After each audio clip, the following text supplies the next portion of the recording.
inay iyagu yiraahdaan annagii baa ownerskii ama founderskii ama dadkii kumay bahashan anigu inta maan fadhiyo waxay bahashan lagu soo celiyay reerkii loo ballan qaaday loo tagay oo bal markaas loo qaybsan lahaa laga wada hadlo shirban fariisanay guri nin kamid ah ragaasi adu shirkaasi aad laguma farxin waxyaabaha kaga hadlayay sidaan u dhigayay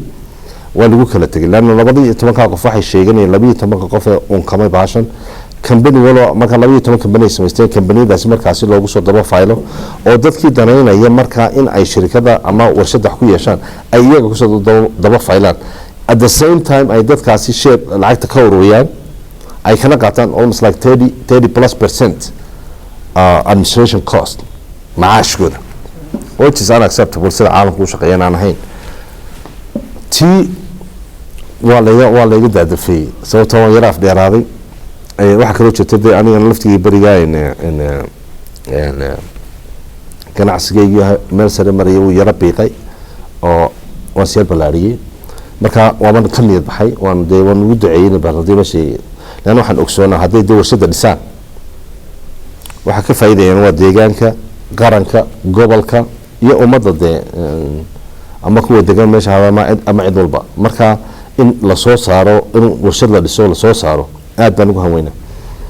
muddo ka soo wareegtay taas almost like it was about 8 years state sano ka hor hadana ka dheereen laakiin sanadii barkood madaxweynihii hore ayaa siiyay iyagii license markii la siiyay waxa loogu talagalay in ay dhistaan 12 qof iyo oo 8 kale oo aan ahayn beesha degta meesha beelaha kale Soomaaliland ka tirsan tahay 8 qof ayaa is-ururiyo iska dhigay markaa shareholders kale waa 40 shirkadood 40 shirkadood sida ugu maqaalan lacag waa laga ururiyay dadka min $20,000 each person oo ah soo galida aan laakiin kamid ahayn shareka company-ga marka laakiin shirkadii laakiin warshadii wax lagu sameeyay hawaya tama dhaqaajin ma jirto waxa jirtay in iyagiyo ninka la yiraahdo Maxamed Saciid Ducaale Dahabshiil ay wada galeen maxay ahayd wada hadal say warshadaasi u dhaqaajiyay sidoo kale Saciid Maxamed Saciid maanta wuxuu kamid yahay hormoodka ganacsatada Soomaaliyeed meel joogan ama ganacsatada regionka East Africa ama Africa uu ka muuqda marka la isku afgaran waayay sidii wax loo wada yeelan lahaa sidii doonto lahaatay percentage-kii loo kala yeelan lahaa wala isku afgaran waayay sidoo kale tahayna percentage-ku wuxuu ku abuurmaa doona dhaqaale la timaadin oo dhaqaalahaas marka keentid lagu saleeyo maxay ahayd total waxa galaya warshada ayaa percentage-ka dhaqaalaha la timid kaga yeelanaysa halka la isku fahmi waayay oo isaguna waxa noqotay lacagtii keen annaguna aan bahashi hadana kula yeelano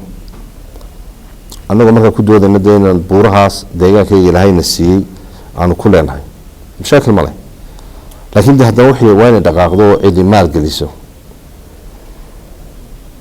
waxa aniga laga baahan yahay maal galiyo maal la imaado nin shaqaysto wixiisa deena ku qabsada sax maaha waxa lagu shuraakooban waa wax isku darsi hadal iyo buubahaan lagu mid shuraakoobo marka adigu waa la isku fahmi waayay marka annaga dadkeygii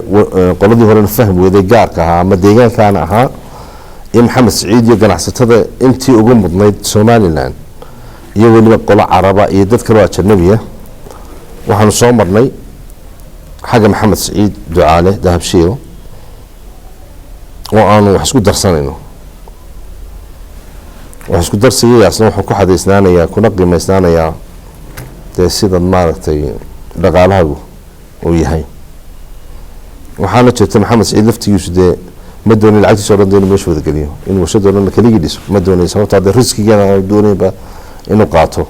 isagu wuxuu ka mid noqonayaa in shareholderska ku yeelanaya wax warshada at the same time kambaniyadiisan la yiraahdo Dahabshiil Group way ka madax banaanaanaysaa oo ma maamulayaan professionals ba maamulayaan waxa laga yaabaa in boorka ka wada mid noqono aan taliid sare aan ku yeelano macnaheedu ma aha uu tala xun yahay runtii xitaa maamulkeeda in ninku sidoo wax u dhistay wadiga arkay waa qof noocaas ah inuu maamulkiisu wanaagsan yahay iyo habsami socodkiisa ganacsiga wada aragtaa laakiin tan waxa weeye waa mid ka duwan dahabshiil group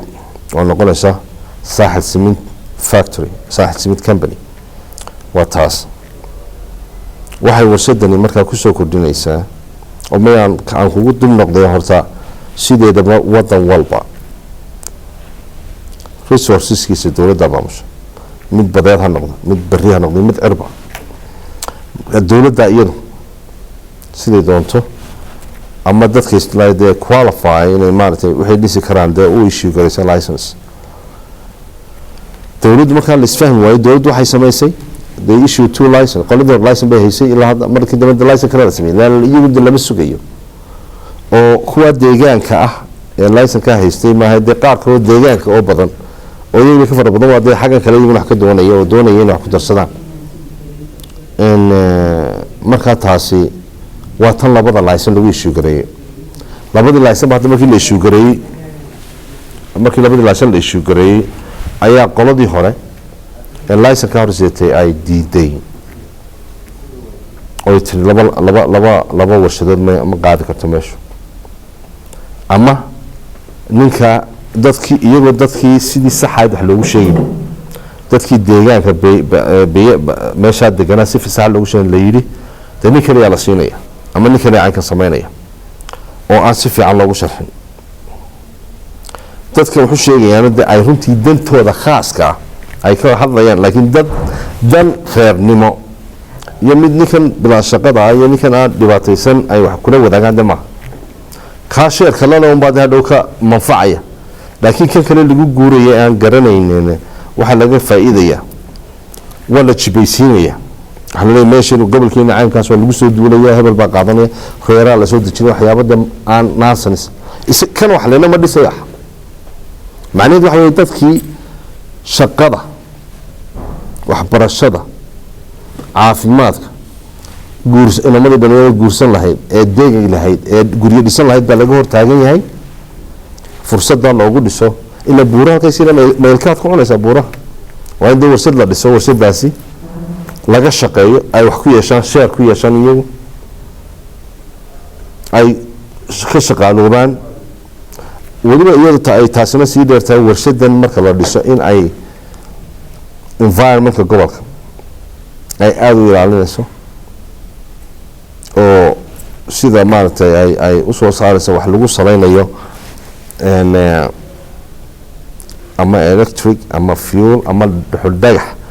aan environmentkii disaster badan u keenay isla markaana ay wax gelin dib wax u gelinayso xaggii caafimaadka gobolka xaggii waxbarashada gobolka xaggii veteranska gobolka marka wax lagu diido dala garan maayo ma waxa jirtay naadar oo ku soo qabtay xukuumadii hore waxay tiri nin Jarmal baa dhagax dhigaya oo 200 milyan gelin waa la wada saabato waa garanay anigu inaanu Jarmal maahe inaan gambe la gelin wadanaan baan lahayn insurance lahayn security lahayn inaan la gelin lacag inta la $300 million inaan wax lagu qaato jawaab way ka weyntahay moogtay markuu ninkii walaalkooda la deegaanka ahaa la deganaa ee ganacsadaha uu hogaaminay group kala ganacsata oo deegaanka iyo Soomaaliya cid kale ajnabi ku jirto oo wixii si ka dhabeynaya within less than 2 years lagu dhisay baash marka loo jeexada la yiraahdo meeshin dhulkiina waa inta dhulkaas aad ka within 2 years span ayaa lagu baashi lagu sameynaya ama tan la yaabanayday halkii iska qaban lahayd laakiin waxaan u sheegayaa aan imika aan kaga faa'iideysan fursadan reer saaxil oo kale in horta qolada hore maxay ahayd ku doodaysay in gobolkii cid dhacayso runtii waxaan u sheegayaa horta inaanay warsadan ay sheegayaan ama ay leeyihiin annaga inaanay ordinary dadkan caadiga shaqaalaha meesha jooga ama dadka waxba kuma laha waa individual kuwa hadlayeen ba kula wax ya laakiin iyagu waxay ku leeyihiin waa meeshii shaqo laga abuuro ay caruurtoodu iskuul wanaagsan hesho caafimaad wanaagsan hesho veterinarieskooda helaan taasaa u dana qaar baa ku waxaa jira sida anagu hebel baanu garanaa dad shaxaadayna kaanu garanaa shaxaadayna maxaad uga shaxaadaysaaba shaqa lagu abuuraya adaa ha lagu shaxaado tan anigu wadaa in anigii qolooyin kale deegaanka iyo maxamed saciid iyo qolooyin kale ganacsato badan aan hormood ka nahay cabsaaqo waxa weeye reer saaxiil aan la shaxaado waxba shaxaadina ya aan shaqaan abuurayna waxa marka tan la geliyo walaalayaal waxa ku soo dhiiranaya intaasoo kamano kale oo resourceska gobolka yaala yani waxaan yaala gobolka soo saaraya saaxilna wax ka helaysa gobolka saaxil wax ka helaya degmooyinkiisa wax ka helaya berberi ka mid tahay shaqaalihiisa wax ka helaya aamin shacbigiisa wax ka helaya cifiyo cirooda iyo maxaa yaday iyo yaryarba marka laga soo tago adiga dadka kale doonaya inay sheer ku noqdaan warshadan sawirka ee berbera ma jiraan wax wacyi geliya dadkan iyagoo barnaamijyada sameynayo oo lama dhisi karo waxyaabo noocaas oo kale in iyaga hadhow macquul noqoto in iyaga shaqaale ka noqdaan maadaama ay yihiin dadka u dhashay deegaanka ma macquul way tahayba kuwan qaylinaya qaar badan baan garanaya badankooda waa garanaya qaar badan shaqadaaba ku jira waa kuwa ka shaqeynaya ka faa'iidaya waa kuwa caruurtooda wax ka barayaan waa kuwa caruurtooda iyaguba caafimaad iyo waxbarasho iyo guri uu dhisto iyo shaqo uu ku xoroobona cid ku shaxaadin aan uga samaynayn mushkiladda waxa weeyaan waa runtaa horta inta qayladu dee waxyaalo xadidan bay waqtiyadoo koobanna way socotay anigu rabshad ma wada leanna anu xamas laa laydin saacabatumaya markaad keenayso gobolka wax hagaajinaya laakiin de nin wax kala wadaa wuxuu kicinaya waxaan loo fadhiyin ayuu kicinaya waxaan o dhan hadda waxa isku fogsanaysaan kuu sheegaya warshadani ima kambaniga uu ka dawanaanayaa dhaqanka ganacsatada ama warshadaha loo yeeshay somalilan wuxuu noqonayaa mid transparent cad wuxuu noqonayaa cabdirasaaqo haddaad adigu 1,000 ama 2,000 ama 1 milyan gashanaysa inaad toos aad u gashato oo aanad aniga iga dambeynayn ii daba fadhiisanayn aada waxaaga halkaa kala socoto waxay noqonaysaa mid cid walba u furan shaqaaluhu xitaa mushaharkooda hadhow ay ku darsan karaan ka heli karaan macaash laakiin waxa wey de maxaa la yidhaha adono been fakatay runimo gaadhi waxa loo jeeda mooyaane laakiin wixii waxaa haddana jirtoo kale xukuumadduna sida saxaa bay samaysay waxay tii waalidiinkuna tiina dhista horta waxaa jiray waxaa yimid 2 wasiir iyo xildhibaan ayaa markii dambe yimid berbera oo caasimadda gobolka saaxila waxaa laga soo saaray go-aamo 5 go-aan go-aamadaasoo kale ahaa mid waxaa la yidhi qoladii licenskii hore haysatay